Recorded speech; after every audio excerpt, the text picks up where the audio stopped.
Bhagalpur lower court के वर्तमान P Shri Satyanarayan Prasad Shah हैं, जिन्होंने अपनी प्रतिभा और योग्यता का लोहा मनवाया। बिहार टीवी न्यूज एजेंसी संपादक Mohammad Samiullah Bhagalpur. Anchor Bihar TV news agency Bhagalpur. इंसाफ के लिए लोग न्यायपालिका का दरवाजा खटखटाते हैं।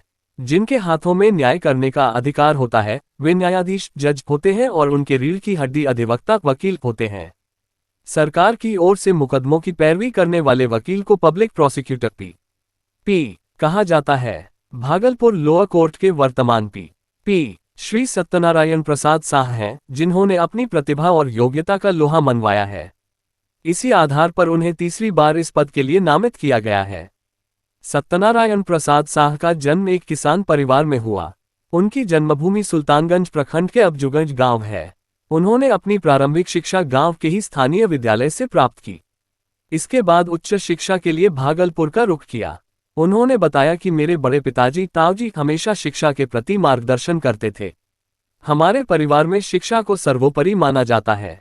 मैंने स्नातक की पढ़ाई पूरी करने के बाद विधि लॉ की डिग्री प्राप्त की और फिर वकालत के पेशे में आ गया।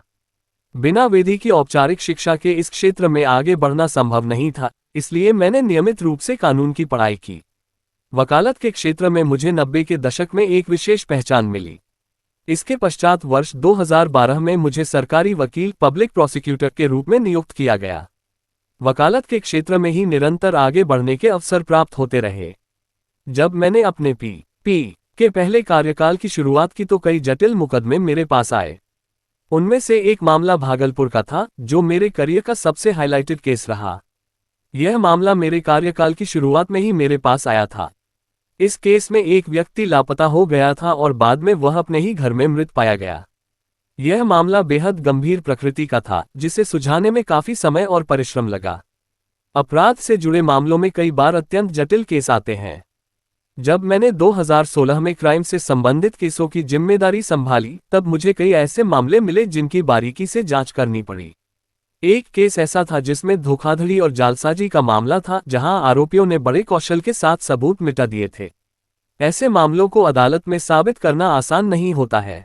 पी शाह ने अपने सहयोगियों के बारे में बताया कि मेरे सभी साथी अत्यंत मेहनती और कर्तव्यनिष्ठ हैं। जो भी लोग मेरे साथ कार्य कर रहे हैं वे सभी पूरी ईमानदारी और निष्ठा के साथ अपना काम करते हैं। हम सभी एक टीम के रूप में कार्य करते हैं और एक दूसरे का पूरा सहयोग करते हैं। मेरे साथ कार्य करने वाले अधिवक्ताओं में एडवोकेट विजय सिंह, रवि प्रसाद, कांति सिंह, गौतम कुमार, आशुतोष गुप्ता, पिंकी किशोर, मनीष कुमार और भोला प्रसाद शामिल हैं। नमस्कार, आप देख रहे हैं बिहार टीवी न्यूज एजेंसी। इस वक्त लोअर कोर्ट के पीपी साहब सत्यनारायण बाबू से, जो इन्होंने 2 बार या 3 बार लगातार 3 बार इन्होंने सरकारी एडवोकेट बने। आइए उनसे सर से बात करते हैं। सर, सबसे पहले मैं आपको अपने चैनल की तरफ से बधाई देता हूं सर। और आप सरकारी एडवोकेट बने, इनको लेकर आप क्या देशवासियों को पैगाम देना चाहते हैं सर? बस यही चाहते, देशवासियों को मैं यही पैगाम देना चाहता हूँ कि अपने कर्तव्य के लिए, अपने पद पर जो आपका कर्तव्य है उसको कभी नहीं भूलें। अपने कर्तव्य को निष्ठा से, ईमानदारी से और कर्मठता से करते रहे। ये मेरा पैगाम है पूरे शहरवासियों के लिए, देशवासियों के लिए। मैं 29/10/2012 से लोक अभियोजक पद पर नियुक्त हुआ हूँ और तब से मैंने कम से कम उस समय से लेकर आज तक 20-25 मुकदमे का निष्पादन कराया हूँ, जिसमें कि सबों को आजीवन कारावास की सजा हुई है। साथ ही साथ 7 वर्षों की, 10 वर्षों की और NDPS के मुकदमा में 14 वर्षों तक की सजा मैंने कराया है। और मैं आगे भी अपने कर्तव्य का ईमानदारी से निर्वहन करते आया रहूँगा।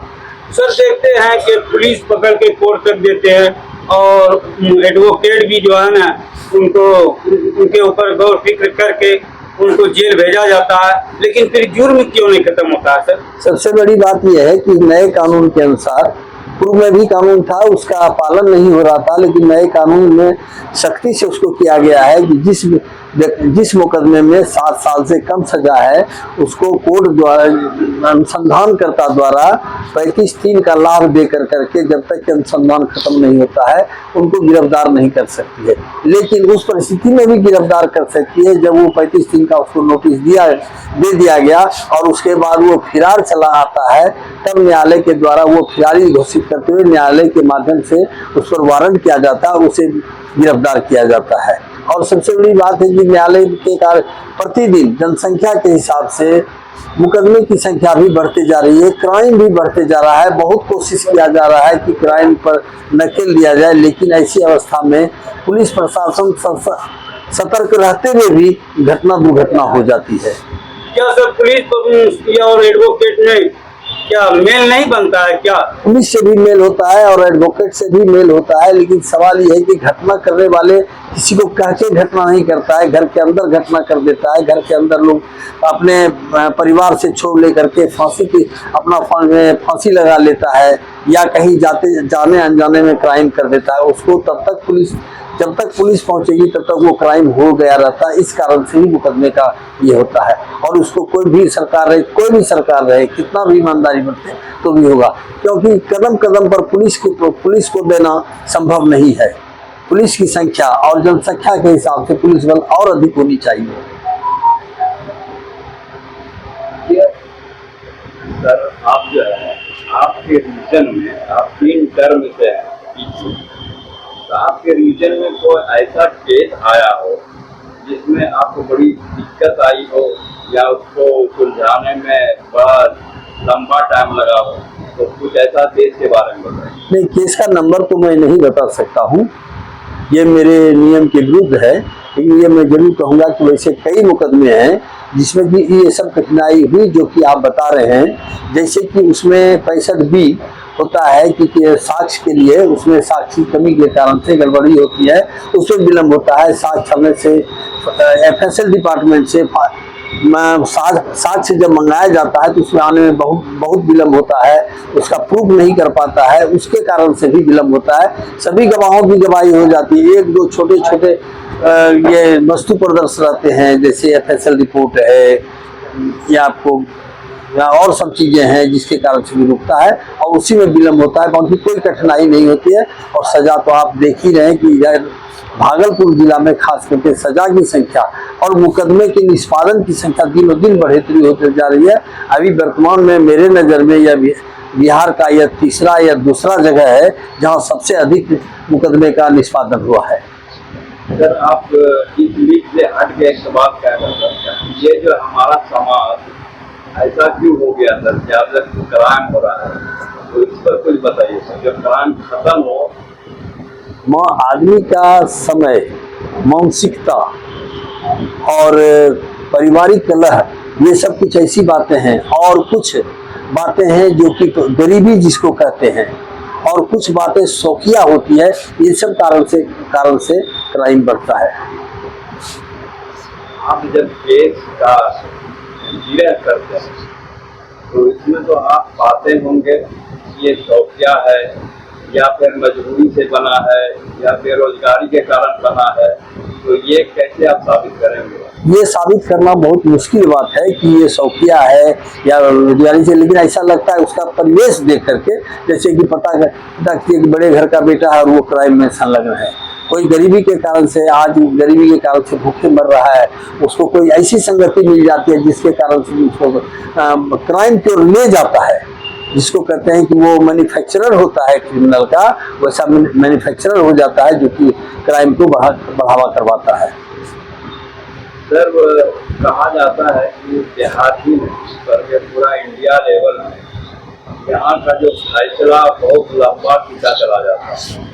पहले होता था, अब जो नया कानून बना है जिसको BNS कहते हैं या BNS कहते हैं या भारतीय साक्ष्य अधिनियम कहते हैं, उसमें समय सीमा भी तय की गई है कि इतना समय सीमा के अंदर उसको अब समाप्त करना है, इसलिए वो अब विलम्ब नहीं होगा। बहुत सारे चीज परिवर्तन हुआ है, ये विलम्ब नहीं होगा। बहुत तेजी से मुकदमे का संचालन भी हो रहा है। सर आप अपना परिचय दे दें। मेरा नाम सत्यनारायण प्रसाद शाह, लोक अभियोजक भागलपुर। पहली बार मैं 29/10/2012 को लोक अभियोजक के पद पर नियुक्त हुआ, दूसरी बार 2016 में, और तीसरी बार तो मैं आपके सामने हूँ 1 अगस्त 2025 को मैंने योगदान दिया है अपना इस पद पर। और मैं विश्वास दिलाता हूँ कि मैं अपने कर्तव्य पद से कभी भी अलग नहीं हटूंगा और ईमानदारी से काम करता रहूंगा। किसी के दबाव में, किसी के प्रभाव में और किसी के में नहीं आ सकता। चाहे जिंदगी सब दिन रहने वाली नहीं है, कितना भी प्रभाव डाल दीजिए या जब समय सीमा समाप्त हो जाएगी तो विदा होना ही होगा। Thank you.